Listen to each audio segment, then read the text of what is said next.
Rebels with a Cause, Oskar Schindler. By me. Oskar Schindler was born in 1908 in Zwickau, Austria-Hungary. His father owned a factory that produced farm machinery. He attended primary and secondary school, and later enrolled in technical school, however, was expelled when caught forging his report card. After he was expelled, he hit a rough patch.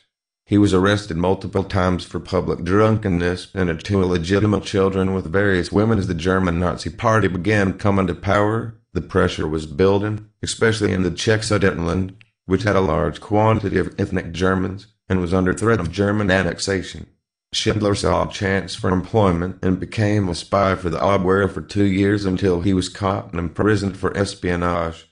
He would have been executed, however, 2 months after the Germans annexed the Czech Sudetenland, and later the rest of Czechoslovakia.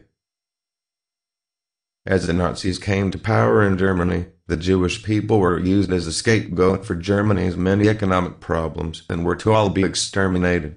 A large percentage of Jews lived in Poland and was seen as a major target for the Germans. As the Nazis invaded Poland, many of the Jews were sent to ghettos, where they would be closed off from the rest of the world. They would be malnourished, and the treatment would be horrid. During the failed invasion of the USSR, the Germans began purging the Jews, as if they were caught doing the crimes the leaders would surely be executed. As many of the crimes were committed against the Jewish people, Schindler began to help many of the Jewish people.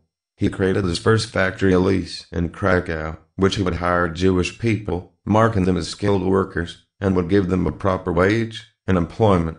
He also would bribe SS and Gestapo officers, which would prevent them from killing Schindler's Jews.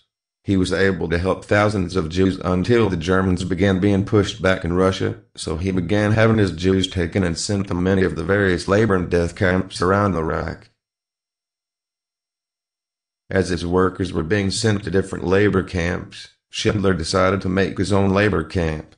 He bought many of his workers, sending them to his camp, rather than a death camp such as Auschwitz. He hired guards but forced them, and he had his workers create bullets to fill the quota thrown in a labor camp, causing the Nazis to not become suspicious. However, all of the bullets were defective. When the Nazis capitulated, Schindler fled to Argentina, as if he had been captured. He would have been killed due to his ties with the Abwehr. He moved back to Germany in 1958 and lived there until his death in 1974. In total, Schindler saved about 1,300 Jewish people. We're excited.